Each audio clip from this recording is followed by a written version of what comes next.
Tuhanku Yesus.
Minggu ini kita memasuki minggu pertama di bulan Februari. Tidak terasa sudah 1 bulan kita menjalani kehidupan kita, aktivitas kita di tahun 2014. Dan minggu pertama ini kita akan menggunakan tema memberlakukan sabda Allah dengan keadilan. Kita akan belajar bagaimana sabda Allah itu akan mendatangkan kebaikan-kebaikan yang luar biasa bila dijalankan dengan keadilan. Namun sebelumnya kita kembali akan mengangkat pujian dari NKB 119 bait pertama sampai ketiga.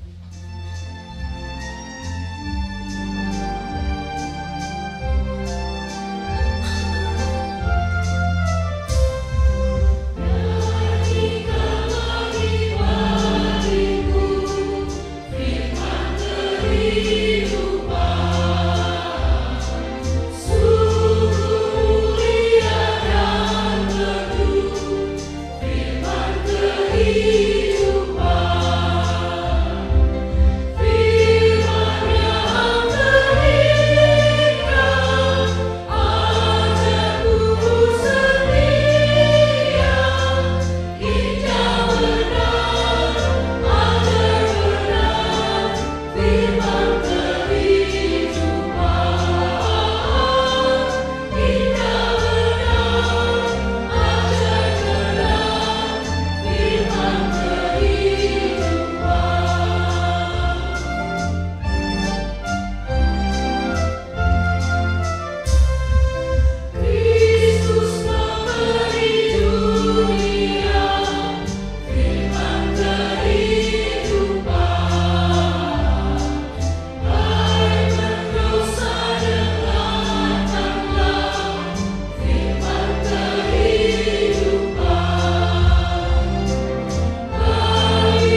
Mari kita berdoa.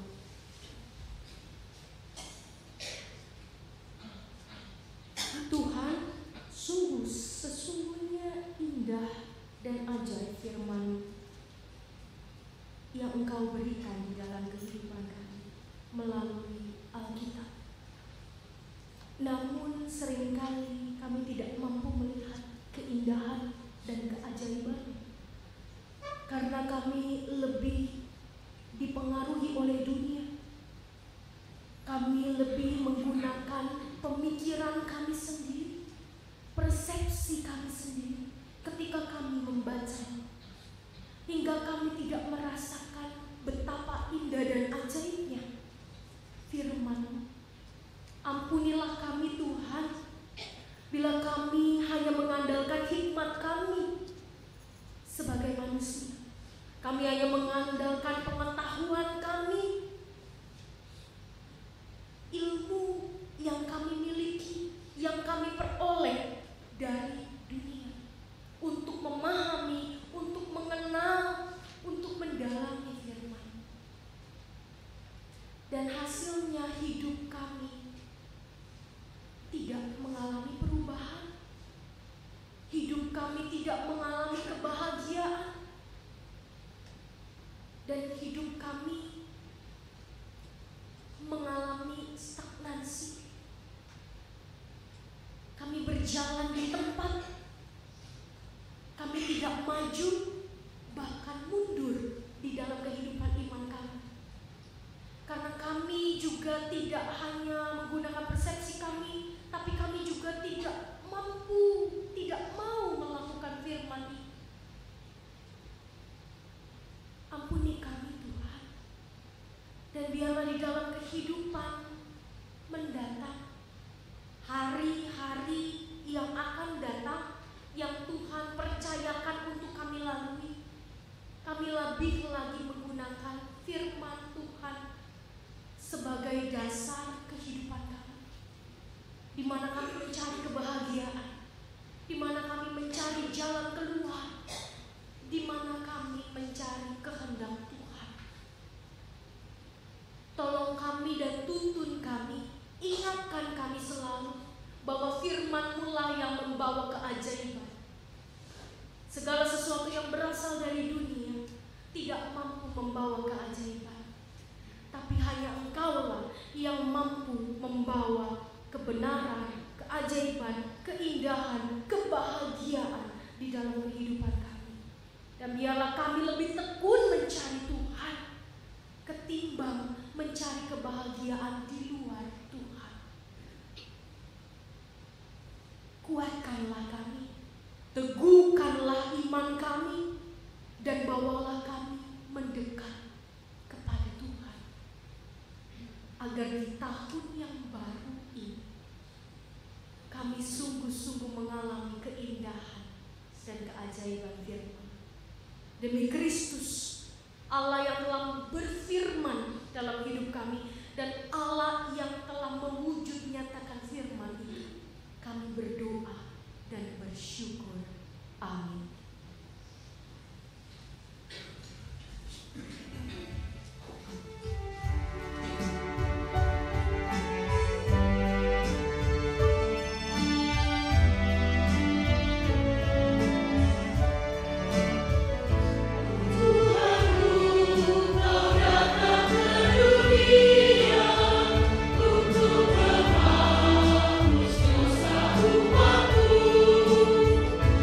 Yes.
kepada jemaat di Tesalonika, 2 Tesalonika 2 ayat 13 sampai 14.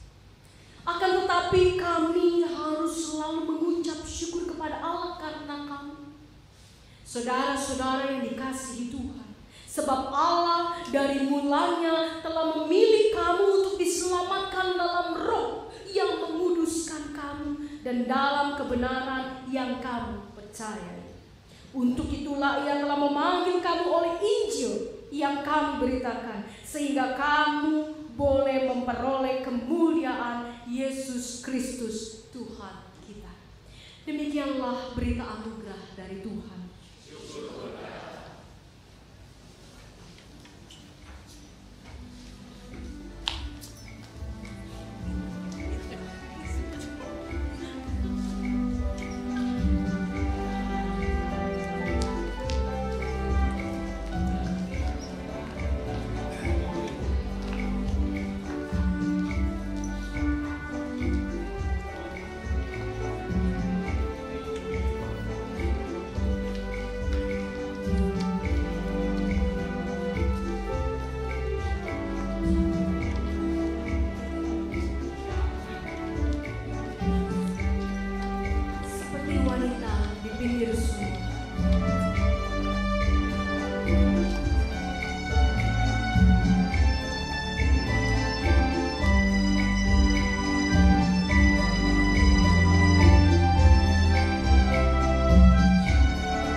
Tuhan, jadikanlah setiap kami indah, seperti yang Tuhan inginkan. Bukan indah bagi diri kami sendiri, tapi indah bagi Tuhan, di hadapan Tuhan, agar kami memuliakan Tuhan, dan kehidupan kami memancarkan kasih yang sudah Tuhan karuniakan dengan begitu luar biasa. Lewat pengorbanan, lewat kesetiaan, lewat kepercayaan yang Kau berikan atas kehidupan kami. Sungguh kami mengucap syukur untuk itu semua. Kami tahu Tuhan, bila kami mau menjadi semakin indah, maka firman-Mu lah yang harus kami cari. Firman-Mu lah yang harus kami baca, melebihi dari semua karya-karya yang pernah ditulis manusia di dunia. Dan biarlah Tuhan, pada hari ini kami sungguh juga seperti wanita di pinggir sumur yang memiliki kehausan akan firman, mencari firman-Mu, mencoba menerapkannya, mencoba untuk melakukannya dengan sungguh, sehingga firman-Mu itu sungguh-sungguh melekat, menjadi bagian dalam kehidupan kami, dan diwujud nyatakan lewat tutur kata dan perbuatan kami. Tolong kami ya Kristus, biarlah Roh Kudus mulai yang memampukan kami dan menuntun kami, agar firman-Mu itulah yang menjadikan kami indah, layaknya ciptaan Tuhan yang agung. Demi Kristus, Allah yang menciptakan kami, Allah yang mengasihi kami, dan Allah yang senantiasa menyertai kehidupan kami berdoa dan bersyukur. Amin.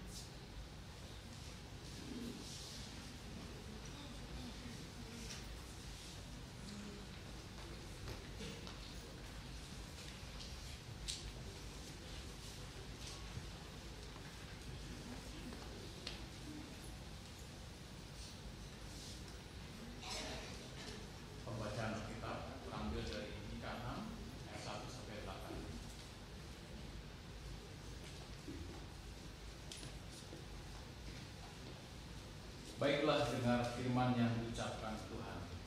Bangkitlah, lancarkanlah pengaduan di depan gunung-gunung, dan biarlah bukit-bukit mendengar suara-Mu. Dengarlah, hai gunung-gunung, pengaduan Tuhan, dan pasanglah telinga, hai dasar-dasar gunung.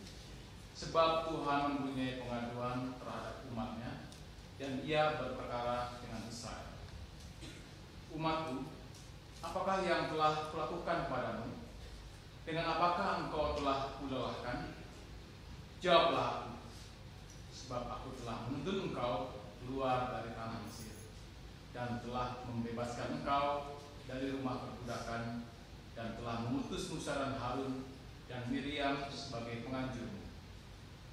Umatku, baiklah ingat apa yang dirancangkan oleh Balak, raja Moab, dan apa yang dijawab kepadanya oleh Bileam bin Beor, dan apa yang telah terjadi dari Sitim sampai ke Gilgal, supaya engkau mengakui perbuatan-perbuatan keadilan dari Tuhan.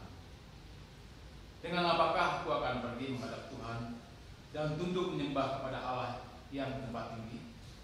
Akan pergikah aku menghadap Dia dengan korban bakaran, dengan anak lembu berumur setahun? Berkenankah Tuhan kepada ribuan domba jantan, kepada puluhan ribu curahan minyak? Akan kupersembahkankah anak sulungku karena pelanggaranku, dan buah kandunganku karena dosaku sendiri? Hai manusia, telah diberitahukan kepadamu apa yang baik, dan apakah yang dituntut Tuhan daripadamu, selain berlaku adil, mencintai kesetiaan, dan hidup dengan rendah hati di hadapan Allahmu. Demikianlah sabda Tuhan. Syukur.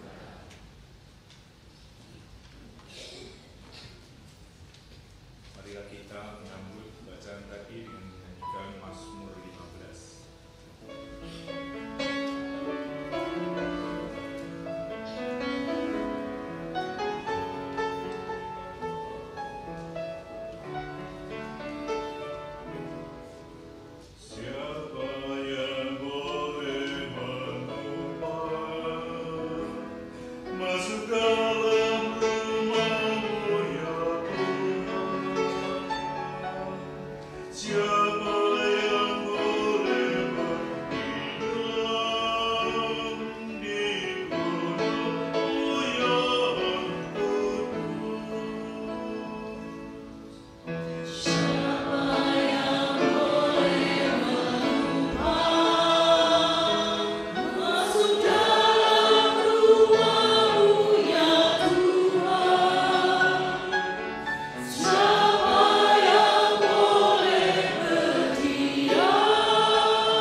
Bacaan kedua diambil dari 1 Korintus 1 ayat 18 sampai 31.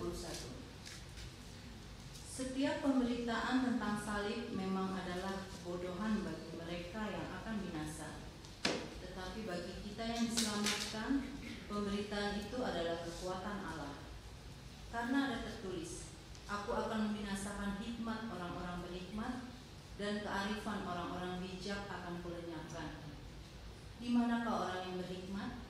Di manakah ahli Taurat? Di manakah pembantah dari dunia ini? Bukankah Allah telah membuat hikmat dunia ini menjadi kebodohan? Oleh karena dunia dalam hikmat Allah tidak mengenal Allah oleh hikmatnya, maka Allah berkenan menyelamatkan mereka yang percaya oleh kebodohan pemberitaan Injil. Orang-orang Yahudi menghendaki tanda dan orang-orang Yunani mencari hikmat. Tetapi kami memberitakan Kristus yang disalibkan, untuk orang-orang Yahudi suatu batu sandungan dan untuk orang-orang bukan Yahudi suatu kebodohan. Tetapi untuk mereka yang dipanggil, baik orang Yahudi maupun orang bukan Yahudi, Kristus adalah kekuatan Allah dan hikmat Allah. Sebab yang bodoh dari Allah lebih besar hikmatnya daripada manusia, dan yang lemah dari Allah lebih kuat daripada manusia. Ingat saja saudara-saudara, bagaimana keadaan kamu ketika kamu dipanggil menurut ukuran manusia. Tidak banyak orang yang bijak, tidak banyak orang yang berpengaruh, tidak banyak orang yang terpandang. Tetapi apa yang bodoh bagi dunia dipilih Allah untuk memalukan orang-orang yang berhikmat, dan apa yang lemah bagi dunia dipilih Allah untuk memalukan apa yang kuat, dan apa yang tidak terpandang dan yang hina bagi dunia dipilih Allah, bahkan apa yang tidak berarti dipilih Allah untuk meniadakan apa yang berarti, supaya jangan ada seorang manusia pun yang menegakkan diri di hadapan Allah. Tetapi oleh Dia kamu berada dalam Kristus Yesus, yang oleh Allah telah menjadi hikmat bagi kita. Ia membenarkan dan menguduskan dan menebus kita. Karena itu seperti ada tertulis, barang siapa yang bermegah, hendaklah ia bermegah di dalam Tuhan. Demikianlah sabda Tuhan. Bacaan Injil terambil dari Matius 5, 1 sampai 12.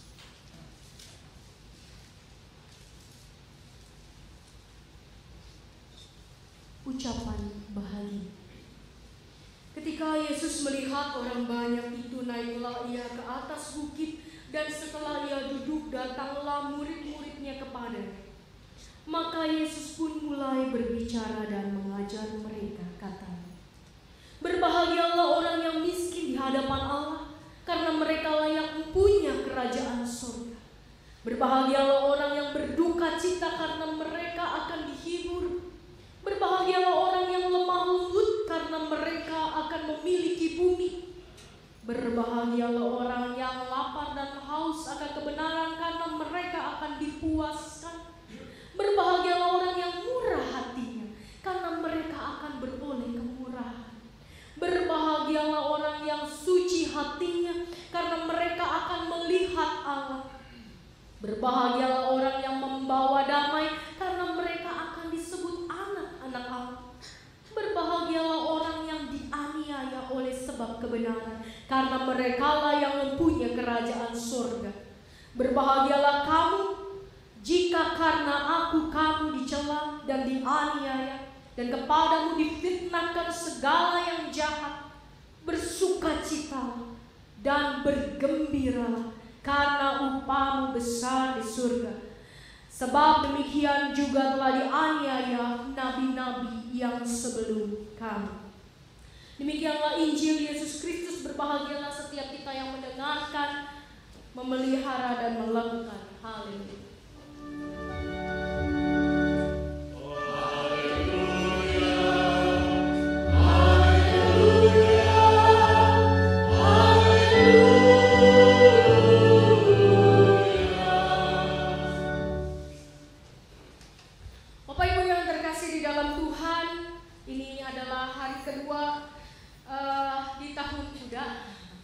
Selamat Tahun Baru Cina buat setiap kita yang merayakannya. Gongsi.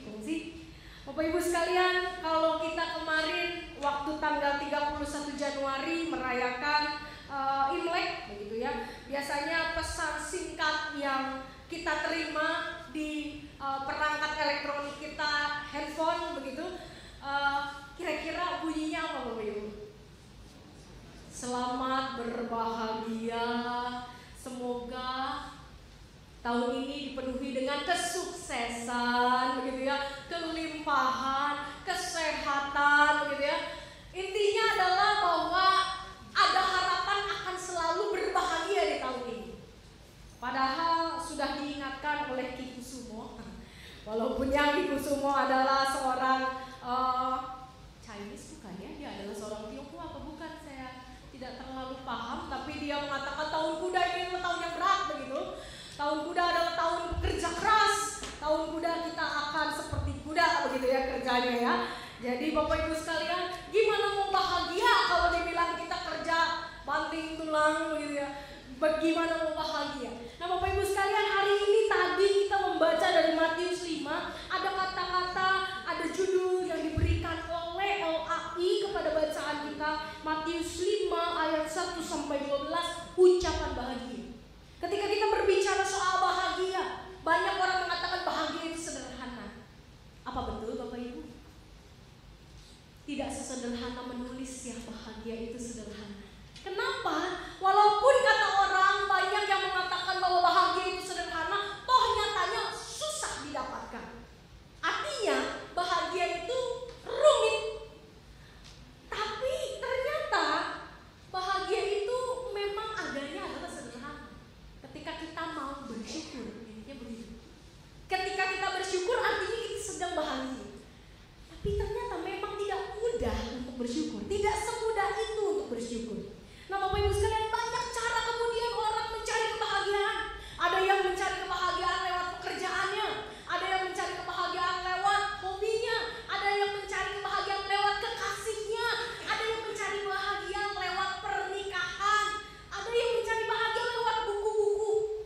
Apalagi kalau di Gramedia begitu ya, kita melihat ada banyak buku tentang kebahagiaan, tentang bagaimana memperoleh kebahagiaan, tentang bagaimana memperoleh rezeki. 7 menit mendapat rezeki begitu ya. Bagaimana kemudian bisa menghasilkan $100.000 begitu ya. Saya pikir ketika membaca nggak langsung pluk begitu duit jatuh dari surga gitu ya. Nah Bapak Ibu sekalian, banyak cara orang lakukan untuk mencapai kebahagiaan. Sama seperti kita minum obat sebetulnya. Kalau mau diidentikan atau mau dibuat sebuah ilustrasi, kebahagiaan itu adalah sembuh. Orang cari obatnya dan tidak semua cocok gitu ya. Karena ada orang, menurut orang, oh saya bahagia melalui ini, belum tentu orang yang lain bahagia juga lewat hal yang sama. Ada orang yang menekuni hobinya sehingga dia merasa bahagia, tapi ada orang lain yang merasa tidak punya hobi, tidak merasa bahagia. Andai kata menekuni hobinya juga tetap tidak bahagia. Karena tiap orang beda-beda melihat kebahagiaan. Tiap orang juga beda-beda meraih cara untuk bisa berbahagia. Makanya seperti obat, gitu ya. Jadi kalau saya cocoknya kalau lagi pilek itu minum Neoset. Kalau yang lain nggak mempan begitu ya, mempannya cuma sama Neoset begitu ya. Pakai Decolgan nggak mempan, pakai Bixacrib nggak mempan, cuma pakai Neoset. Begitu juga dengan kita. Kita ini anak-anak Allah disebutnya, gitu ya. Kalau kita mau bahagia, kita juga harus pakai cara menurut Allah. Kita nggak bisa pakai cara menurut dunia. Kita nggak akan pernah bahagia kalau kita korupsi. Kita tidak akan pernah bahagia kalau kita melakukan hal-hal yang salah. Kita tidak akan pernah bahagia kalau kita melakukan dosa setiap hari. Kenapa? Karena kita memang anak-anak Allah yang berbeda dari dunia. Kalau orang mencari kebahagiaan lewat A, B, C, D menurut dunia, kita tidak cocok dengan kebahagiaan macam itu. Makanya Yesus memberikan kepada kita tips untuk bahagia melalui ucapan bahagia yang tadi kita baca. Nah Bapak Ibu sekalian, tapi ternyata ketika kita mau makan obat pun ada aturannya. Ketika saya mau makan Neoset begitu, saya nggak bisa langsung 4-4-nya begitu ya. Kalau beli satu pak itu ada 4 gitu ya, nggak bisa 4-4-nya blok gitu ya, bisa teler saya, nggak bisa ngapa-ngapain. Ada aturan pakai. Begitu juga sabda Tuhan, begitu juga firman Tuhan. Sabda bahagia ini, ucapan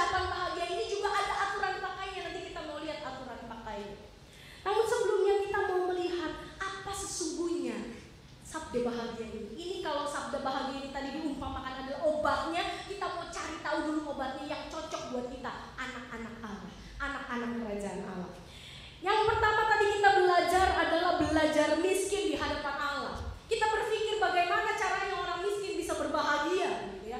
Miskin di sini bukan soal miskin materi, Bapak Ibu sekalian. Walaupun orang yang miskin materi bisa berbahagia, tapi orang yang kaya secara materi belum tentu berbahagia.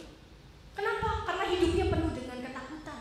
Takut uangnya hilang, takut harta bendanya hilang, takut segala macam. Sedangkan orang yang tidak punya apa-apa, dia tidak pernah takut kehilangan apa-apa. Jadi hidupnya happy-happy saja. Tapi ternyata miskin di hadapan Tuhan di sini bukan soal miskin harta. Jadi bukan berarti kemudian kita semua harus miskin, gitu ya. Yang kaya harus jadi miskin, yang miskin tetaplah miskin. Enggak, Bapak Ibu sekalian. Bahaya kalau orang miskin makin banyak juga pengangguran, makin banyak juga orang yang minta-minta di jalan. Nah, apa artinya miskin di hadapan Allah? Menurut Matius 5, miskin di hadapan Allah adalah artinya bukan berarti kere, tapi perasaan butuh Allah, perasaan haus terus akan Allah, perasaan ingin dekat selalu dengan Allah. Dan kalau tanpa Allah merasa kurang, tanpa Allah merasa miskin, tanpa Allah merasa aduh kayaknya hidup ini kurang sesuatu begitu. Miskin di hadapan Allah adalah rasa haus sesungguhnya. Bagaimana kita ingin terus mengenal siapa Allah kita. Orang yang mau bahagia adalah orang yang mengejar Tuhan. Ada sebuah buku di tahun 2000-an diterjemahkan di dalam bahasa Indonesia, Pemburu Tuhan. Apa isi buku itu? Saya membaca buku itu waktu itu SMA. Isi buku itu adalah bagaimana orang mendapatkan bahagia. Tapi dia harus menjadi pemburu Tuhan dulu, baru dia mendapatkan kebahagiaan. Kenapa? Karena Allah lah sumber bahagia, Allah lah sumber sukacita. Jadi ketika kita memburu Dia dan bukan memburu materi, bukan memburu uang, bukan memburu harta benda, maka kita akan mendapatkan kebahagiaan yang sejati. Kenapa? Karena Allah tidak mungkin hilang. Barang yang kita punya bisa hilang sekejap. Rumah yang kita miliki yang begitu megah bisa dalam 3 jam habis dilalap api. Tapi Allah kita tidak pernah hilang. Jadi kita tidak akan pernah merasa kehilangan. Dan orang yang tidak pernah merasa kehilangan adalah orang yang bahagia. Lalu yang kedua adalah berduka. Waduh, tadi dikatakan orang yang tidak pernah merasa kehilangan tidak akan merasa sedih gitu ya, akan selalu bahagia. Tapi kok ini disuruh berduka cita begitu ya, Bapak Ibu sekalian, kok rada kontras begitu. Nah, Bapak Ibu sekalian, kata berduka di sini kalau dikatakan di ayat yang keempat, berbahagialah orang yang berduka cita karena mereka akan dihibur. Bapak Ibu sekalian, kita tidak akan pernah mengerti arti bahagia atau mensyukuri arti bahagia yang sekecil-kecilnya kalau kita tidak pernah berduka cita. Kita tidak pernah berduka cita, maka kita tidak pernah tahu artinya bahagia dari hal yang sederhana. Makanya dikatakan bahwa bahagia itu sederhana. Ketika kita bahagia, ketika kita berduka cita, kita dihibur, itu bahagia. Dan orang yang mengalami duka cita justru akan mengalami penghiburan yang lebih dari yang dia bayangkan. Bapak Ibu sekalian, kalau kita mengingat minggu lalu pas banjir begitu ya, ada salah satu saudara kita, anggota jemaat GKI Kavling-Polri, yaitu Christian Huta Barat, yang sekarang sedang menyelesaikan studinya di STT Duta Wacana. Dia akan menjadi seorang pendeta GKI kelak. Dia kehilangan ayahnya. Bayangkan Bapak Ibu sekalian, kehilangan ayahnya pas banjir. Ada perasaan sedih, terus perasaan juga tidak nyaman, ada perasaan marah mungkin gitu ya di dalam orangnya. Tuh kenapa pas lagi banjir begitu ya. Tapi Bapak Ibu sekalian, kesaksian yang saya dapatkan minggu lalu ketika kami mengadakan ibadah syukur kecil-kecilan di rumahnya bersama dengan keluarganya. Ibunya mengatakan begini, kalau Bapak tidak meninggal pas lagi banjir-banjiran itu, saya tidak akan merasakan tangan Tuhan menolong saya. Dikubur di Tegal Alur, Bapak Ibu sekalian tahu ya, kalau Tegal Alur itu daerah banjir begitu ya. Tapi perjalanan dari sini, dari rumah duka sampai Tegal Alur itu tidak dihalangi oleh banjir sedikit. Sebelum berangkat hujan turun deras luar biasa, tapi begitu mobil mau keluar hujan berhenti. Dan ibunda dari Christian mengatakan, kalau Bapak tidak meninggal pada saat banjir-banjiran dan hujan besar, saya tidak akan merasakan bagaimana Tuhan mengasihi keluarga kami. Luar biasa. Orang yang berbahagia adalah orang yang berani berduka cita. Itu maksudnya. Yang ketiga, orang yang lemah lembut. Bapak Ibu sekalian, di sini lemah lembut bukan berarti lemah gemulai. Kalau kita mengidentikan, lemah lembut itu pasti lemah gemulai, enggak Bapak Ibu sekalian. Lemah lembut itu lawannya adalah keras, agresif, begitu ya. Lemah lembut itu adalah menjadi fleksibel. Bapak Ibu, kalau kita mau tidur, kita mau menggunakan selimut yang lembut apa selimut yang kasar? Pasti selimut yang lembut gitu ya. Kita nggak mungkin yang namanya pakai selimut yang keras begitu ya untuk menutupi tubuh kita ketika kita mau tidur. Pasti kita mau cari yang lembut, yang empuk, yang nyaman, yang wangi. Makanya itu iklan Molto begitu ya, iklan softener, soft itu begitu. Biar tidurnya enak, lembut. Hati yang lembut adalah lawannya hati yang keras. Jadi berbahagialah orang yang lembut hatinya. Lembut tuh artinya apa? Lembut tuh artinya tidak mudah dilukai, tidak mudah juga melukai. Bapak Ibu sekalian, kalau kita diselimuti sama yang lembut, yang menyelimuti kita itu tidak akan pernah melukai kita karena saking lembutnya. Tapi kalau kita diselimuti sama yang kasar itu pasti akan melukai kita. Dan kita juga tidak akan mau tidur di atas kayu kalau kita punya bantal. Lembut hatinya seringkali diidentikan dengan kelemahan. Makanya disebut lemah lembut. Tapi ternyata kelemahan itulah yang membuat dia jadi fleksibel, membuat dia menjadi tidak mudah terluka. Dan kalau kita punya hati yang tidak mudah terluka, kita akan menjadi bahagia. Gimana caranya tidak mudah terluka? Jangan ingat-ingat luka dan jangan ingat-ingat kesalahan orang lain. Ampunilah kesalahan orang lain. Itu hati yang lemah lembut. Maka orang yang pengampun adalah orang yang sesungguhnya lemah lembut. Orang yang lemah lembut maka dia akan menjadi orang yang mudah mengampuni, mudah menghilangkan kesalahan orang lain. Sama seperti pasir. Kalau kita menulis sesuatu di pasir, kena air, rata lagi. Tapi kalau kita nulis di batu, akan selalu ada. Jadilah pribadi seperti pasir yang mudah menghapus, baik itu suka maupun duka. Kenapa? Kalau duka mah udah pasti harus dibuang. Tapi kalau suka kenapa harus dibuang? Karena kalau sukanya ditumpuk maka kita akan membandingkan dulu sukanya 10%, sekarang 10.000% begitu ya. Kita akan selalu membandingkan berkat Tuhan. Tapi kalau kita punya hati yang lembut, yang cepat menghilangkan, baik itu mau suka maupun duka, maka kita akan selalu bersyukur. Lemah lembut, tidak mudah dilukai. Lapar dan haus akan kebenaran. Bukan berarti kemudian kita mencari terus kebenaran, apapun dilakukan, bisa kita melakukan apapun demi kebenaran, gitu ya. Tapi Bapak Ibu sekalian, lapar dan haus akan kebenaran di sini bukan hanya sekedar mencari kebenaran itu seperti apa, terus membaca Alkitab, tapi melakukannya. Karena lapar dan haus akan kebenaran bukan hanya membaca, tapi ketika kita dengan lapar dan haus juga mewujudkan kebenaran itu dalam hidup kita, maka hidup kita akan jadi bahagia. Murah hati bukan murah harga dirinya. Murah hati adalah memberi. Kalau Bapak Ibu sekalian ingat, dulu ada sebuah acara televisi bertajuk Tolong, begitu ya. Kita melihat bahwa orang-orang yang mudah menolong adalah orang-orang yang justru kurang secara materi, tapi dia berbahagia bisa nolong orang lain.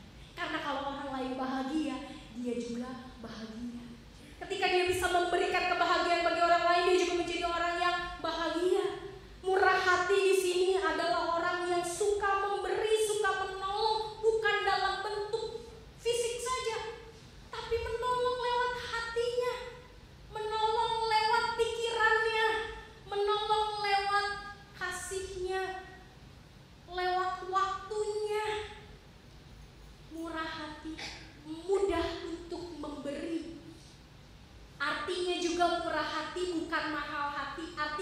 bisa dibeli semua orang, diberikan kepada semua orang. Bapak Ibu sekalian, kalau yang namanya murah biasanya semua orang pasti bisa beli, begitu kan? Kalau mahal hanya orang-orang tertentu yang bisa beli. Kalau kita dibilang menjadi orang yang murah hatinya, artinya semua orang bisa merasakan hati kita. Semua orang bisa merasakan kasih yang mengalir di dalam hati kita. Itu artinya murah hati. Yang suci hatinya atau bersih motivasinya. Kenapa orang yang bersih motivasinya atau suci hatinya disebut sebagai orang yang berbahagia? Karena orang yang bersih motivasinya akan melakukan apa yang bersih juga di hadapan Tuhan. Orang yang bersih motivasinya akan melakukan apa yang terbaik menurut Tuhan. Orang yang tidak memiliki trik-trik di dalam hatinya, di dalam pikirannya, juga akan melakukan apa yang terbaik menurut Tuhan, bukan menurut manusia saja. Dan orang-orang seperti itu adalah orang-orang yang tidak akan pernah takut ketahuan. Kalau motivasi kita udah jelek gitu ya, kita melakukan sesuatu, pasti kita merasa yang namanya takut ketahuan. Apalagi kalau kita dari motivasi itu melahirkan sebuah perbuatan yang buruk begitu ya, pasti ada takut ketahuan, takut dihakimi, takut menyesal. Dan orang-orang yang motivasinya baik, yang suci hatinya, tidak akan pernah mengalami yang namanya takut dihakimi, takut ketahuan, dan takut menyesal. Karena tidak akan pernah dia menyesal karena dia hidupnya benar. Kalau kita tidak pernah korupsi, kita nggak perlu takut ditangkap KPK kan? Mau diperiksa sama KPK berjam-jam pun orang nggak kebukti. Orang kita nggak pernah melakukannya. Bahagia, kita terus happy karena kita hatinya bersih. Membawa damai. Damai di sini bukan berarti diam. Walaupun katanya diam itu emas, tidak semua diam itu emas. Ada diam akhirnya jadi sampah, jadi busuk begitu. Membawa damai di sini bukan berarti diam atau menghindari konflik. Bahkan konflik itu harus dihadapi Bapak Ibu sekalian. Itu yang membuat kita bahagia. Coba ada konflik, ya udahlah biar damai saya diem aja. Suami istri begitu ya, ada konflik nih, ya udah biar damai, diem aja. Diem-dieman, namanya perang dingin. Bukan damai, tapi perang dingin. Kelihatannya damai. Oh tumben kata anak, mama papa gak bertengkar hari ini begitu ya. Padahal lagi diem-dieman.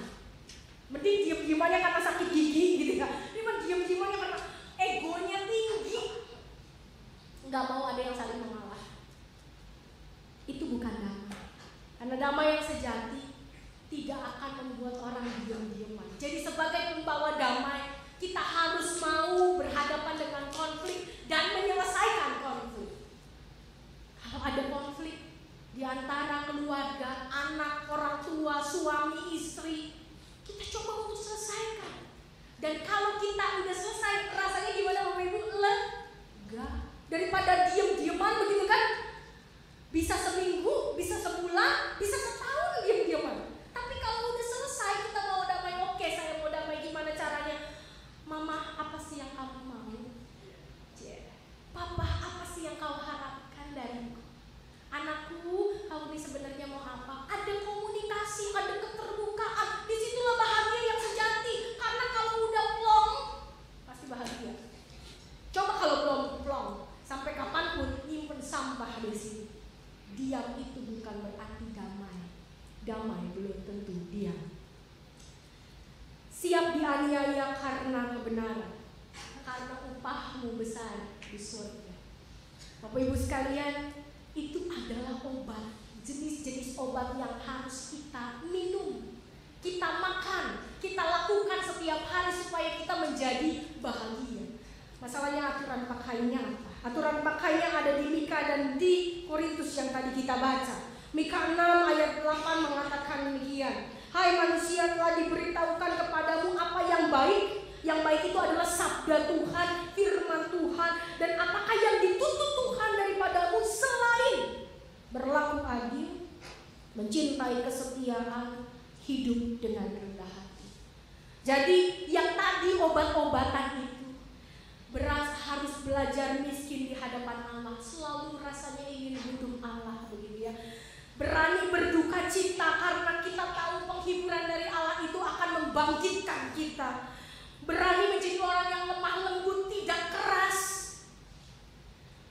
Berani melupakan hal yang buruk sekaligus hal yang baik supaya kita tidak membandingkan kebaikan Tuhan dan kebaikan orang-orang di sekeliling kita. Lapar dan haus akan kebenaran, murah hati bukan harga diri, karena banyak orang kemudian suka menjatuhkan harga diri untuk mencapai kebahagiaan. Tapi murah hati adalah memberi.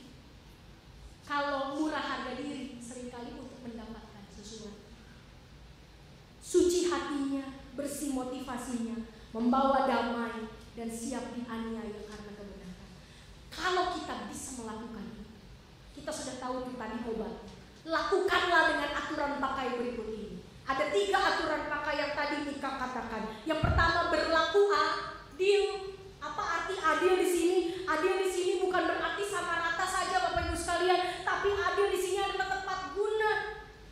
Ketika kemudian kita merasa miskin di hadapan Allah, kita haus akan Tuhan, kita ingin terus mengenal Tuhan, bukan berarti tinggal di gereja, bukan tiap hari dari pagi sampai malam kerjanya baca Alkitab, kagak kerja, kagak makan, kagak masak begitu ya, nggak ngapa-ngapain baca firman Tuhan, bukan haus yang seperti itu.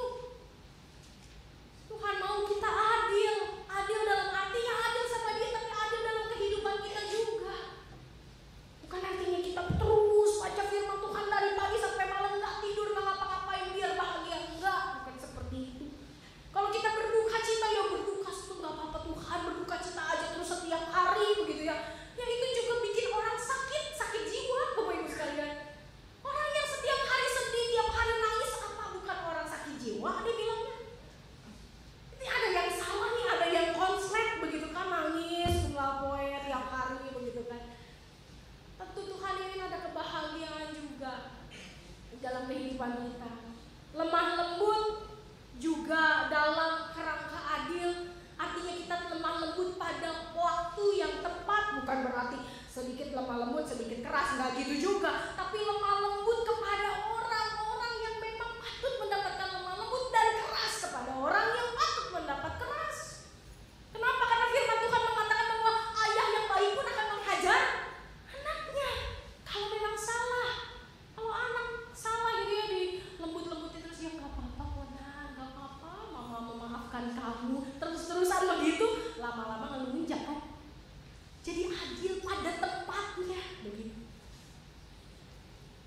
Bapak Ibu sekalian, itu yang pertama, adil aturan pakainya. Yang kedua adalah setia, lakukanlah dengan kesetiaan, artinya lakukanlah terus-menerus.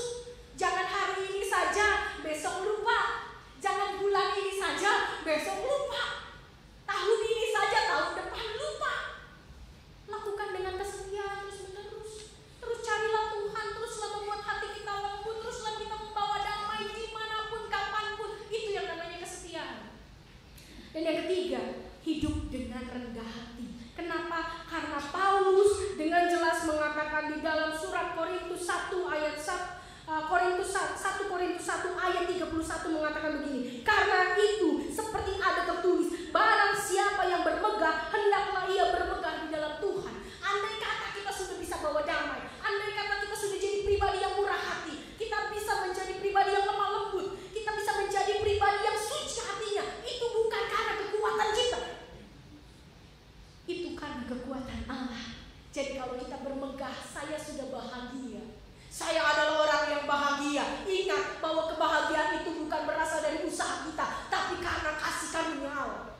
Kita bisa bahagia karena Allah yang memberikan kebahagiaan itu sama kita. Kita bisa menikmati hidup karena Allah yang memberi kenikmatan itu. Jadi andai kata kita sudah mengatakan, oh saya sudah bahagia, jangan besar kepala dulu. Karena kita tahu apapun yang kita miliki itu bukan berasal dari kita, tapi berasal dari Allah. Oleh karena itu Paulus mengingatkan, barang siapa yang bermegah, hendaklah ia bermegah dalam Tuhan. Hendaklah ia bermegah dalam Tuhan. Tuhan, saya bahagia, terima kasih Tuhan berikan saya kebahagiaan. Tuhan, saya kaya, terima kasih Tuhan memberikan kekayaan pada saya. Tuhan, saya sukacita, terima kasih Tuhan memberikan sukacita kepada saya. Bukan karena usaha kita ataupun usaha orang-orang di sekeliling kita untuk membuat kita bahagia atau membuat kita mencapai sesuatu. Tapi karena Tuhan mempercayakan kebahagiaan itu kepada kita untuk kita syukuri, untuk kita nikmati, untuk kita lihat kebaikan-kebaikan Tuhan di dalamnya. Jadi Bapak Ibu sekalian, ada aturan pakai. Kalau kita tidak menggunakan aturan pakai itu, apa yang terjadi? Kalau kita melihat dari Mika begitu, kalau kita tidak menggunakan aturan pakai, maka kita tidak akan pernah mengalami kebahagiaan. Pasti ada yang salah. Jadi kalau kitab Mika ini diceritakan, kitab Mika ini adalah di mana Tuhan menggunakan Nabi Mika untuk menegur bangsa Israel. Ngapain bangsa Israel? Mereka membunuh anak sulung mereka. Jadi anak sulung dijadikan persembahan, disembelih. Bukan lagi domba, bukan lagi kambing, tapi anak sulung. Jadi anak sulung ditaruh di altar, dibunuh sama orang Israel. Itu kalau kita kemudian salah pakai aturan pakai firman Tuhan, salah dimengerti, kita akan membawa diri kita kepada dosa yang lebih besar. Jadi kalau kita mau berbahagia, menjadi orang-orang yang berbahagia di tahun 2014 ini, di tahun kuda ini, ingatlah ucapan bahagia Tuhan tadi dan lakukan itu dengan keadilan, tepat pada tempatnya, tepat dosisnya, enggak kelebihan, enggak kekurangan. Hausnya tepat, enggak haus seperti orang dehidrasi, bukan haus itu namanya dehidrasi. Tepat, adil, lalu lakukanlah dengan setia dan rendah hatilah. Karena apapun yang bisa kita nikmati selama Tuhan mengizinkan kita, itu karena seizin Dia kita diberikan. Jadi Bapak Ibu sekalian, selamat berbahagia. Dan semoga kita bisa mengejar kebahagiaan sejati dan bukan kebahagiaan semu. Karena firman Tuhan yang akan menuntun kita pada kebahagiaan sejati. Amin.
berdoa.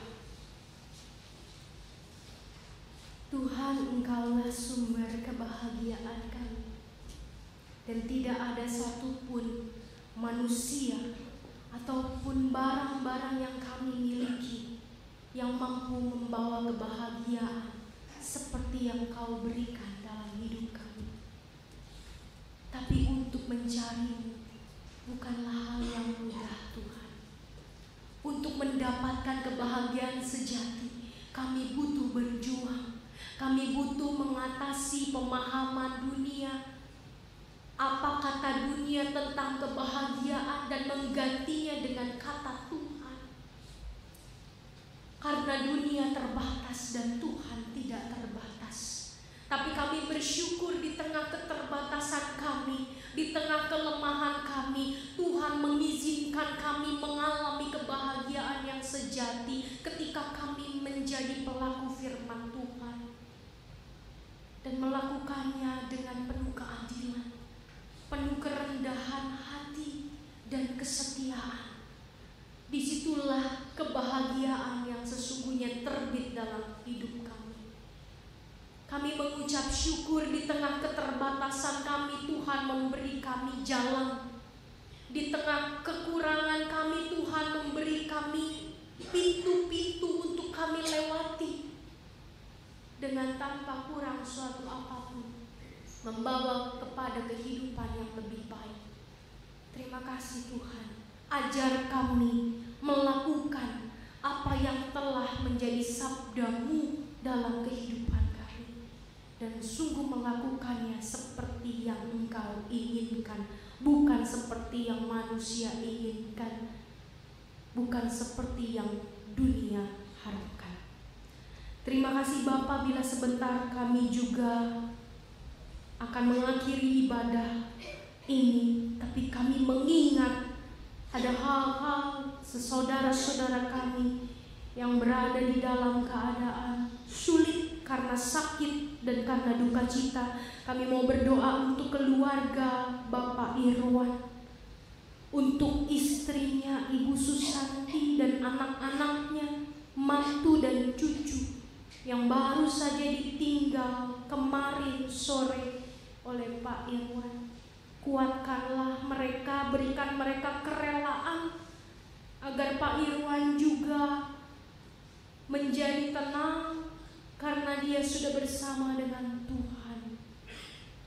Berikan kesehatan kepada keluarga, berikan penghiburan dan kekuatan agar duka cita itu tidak menghancurkan mereka, tapi duka cita yang dari Tuhan mendatangkan berkat dan perubahan hidup yang lebih baik. Kami juga berdoa untuk Pak Rakota yang berada dalam keadaan sakit, yang sampai saat ini masih dirawat di rumah sakit Tarakan. Kiranya Tuhan yang menolong dan memulihkan keadaannya lewat obat-obatan, infus dan transfusi darah yang ia terima. Kami juga berdoa Tuhan untuk Ibu Tina Suyana yang masih melakukan pengobatan, menjalani pengobatan di Singapura. Tuhan kuatkan dia, kuatkan keluarga yang mendampingi, sehingga apapun yang Tuhan perkenankan untuk terjadi dalam kehidupan anak-anak Tuhan ini, itu dapat membawa mereka kepada kehidupan yang semakin beriman, semakin mencintai Tuhan lebih dari apapun. Kami mau berdoa untuk panitia PH2BG yang akan mempersiapkan kegiatan dan acara Paskah 2014. Berikan mereka semangat dan sukacita karena pekerjaan dan pelayanan mereka sejak bulan keluarga Oktober yang lalu dilanjutkan ke Natal, dan sekarang mereka melayani untuk Paskah. Kuatkan mereka, jangan Tuhan biarkan mereka jenuh dan lelah karena kreativitas mereka yang terus diolah.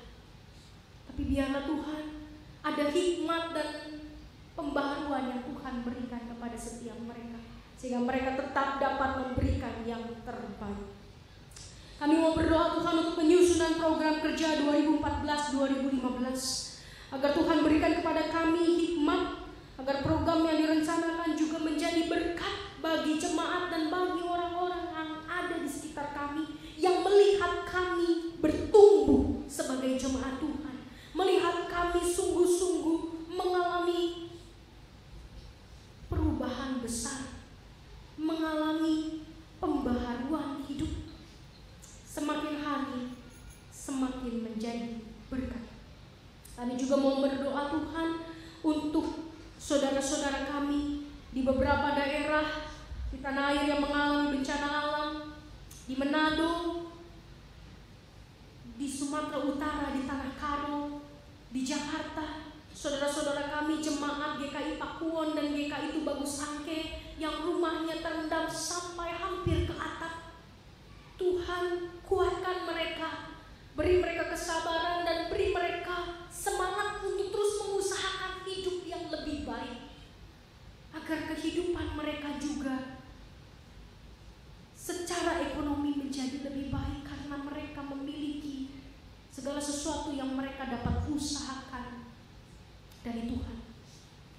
Kami berdoa juga Tuhan untuk bangsa kami yang menghadapi pemilu 2014. Kiranya bangsa Indonesia juga diberikan hikmat Tuhan. Setiap kami anak-anak Tuhan juga berdoa untuk pemimpin-pemimpin kami. Siapa yang Tuhan pilih melalui kami, dan biarlah suara Tuhan dapat kami sampaikan, dan kami dengan bertanggung jawab menyampaikan suara Tuhan itu. Kami juga berdoa dan teringat kepada saudara kami Ibu Angela Wulur yang baru kehilangan ayah Anda kemarin. Tuhan, kuatkanlah juga dia untuk melepas kepergian seorang ayah yang begitu dia kasihi, karena Tuhan lebih mengasihi ayah Anda ketimbang siapapun yang ada di tengah dunia ini. Terima kasih Tuhan untuk kesempatan yang baik ini kami bisa mengangkat doa kami. Dan ingatkan selalu Tuhan bahwa dunia tidak mampu memberikan kami kebahagiaan. Hanya Tuhanlah yang mampu memberikan itu semua. Jadi ajarlah kami untuk takluk di hadapan Tuhan. Belajar untuk senantiasa melakukan firman Tuhan. Siang dan malam merenungkan firman, karena kami akan menjadi orang-orang yang berhasil. Kami akan menjadi orang-orang seperti tanaman yang ditanam di tepi aliran air, yang berbuah pada musimnya dan tidak layu daunnya. Kami yakin dan percaya firman-Mu lah yang akan mengubah kehidupan kami. Firman-Mu lah yang akan memberi sukacita dalam hidup kami. Demi Kristus kami berdoa. Amin.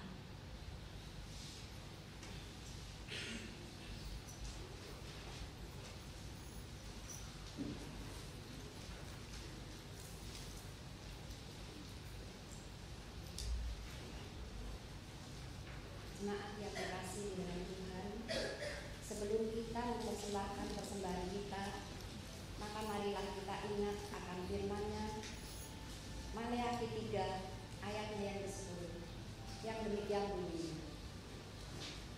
Bawalah seluruh persembahan persepuluhan itu ke dalam rumah perbendaharaan, supaya ada persediaan makanan di rumahku, dan ujilah aku. Firman Tuhan semesta alam, apakah aku tidak membukakan bagimu tingkap-tingkap langit dan mencurahkan berkat kepadamu sampai berkelimpahan. Kidung Jemaat 428 bait 1 sampai 6 akan mengiringi persembahan kita.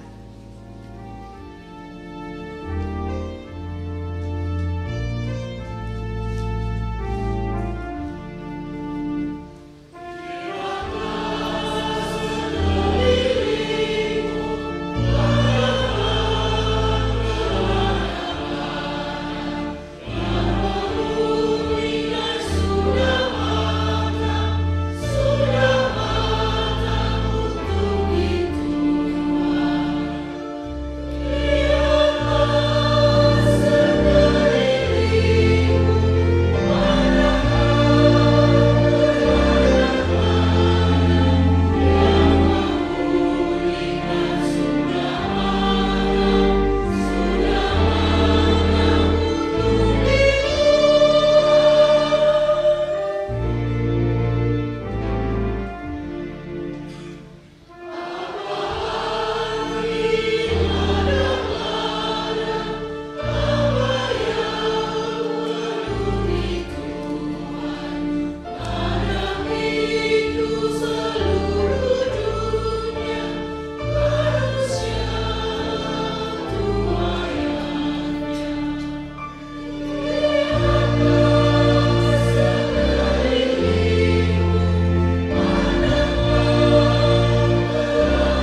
sumber segala berkat.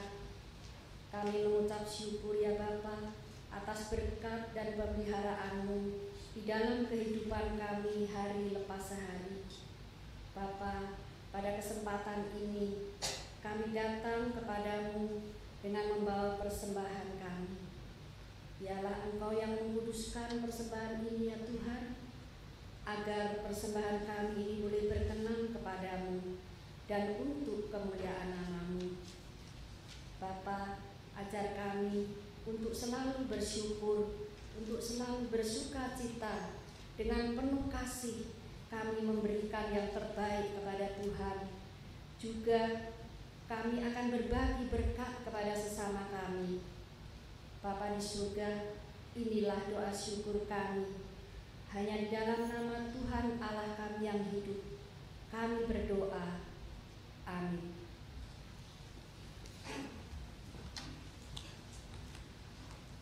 Kidung Jemaat 425 bait 1 sampai 3 sebagai pujian keputusan kita.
Jadilah saksi Kristus. Terpujilah Tuhan. Pergilah dengan sejahtera dan terimalah berkat Tuhan. Tuhan memberkati engkau dan melindungi engkau. Tuhan menyinari engkau dengan wajahnya dan memberi engkau kasih karunia. Tuhan menghadapkan wajahnya kepadamu dan memberi engkau damai sejahtera. Amin.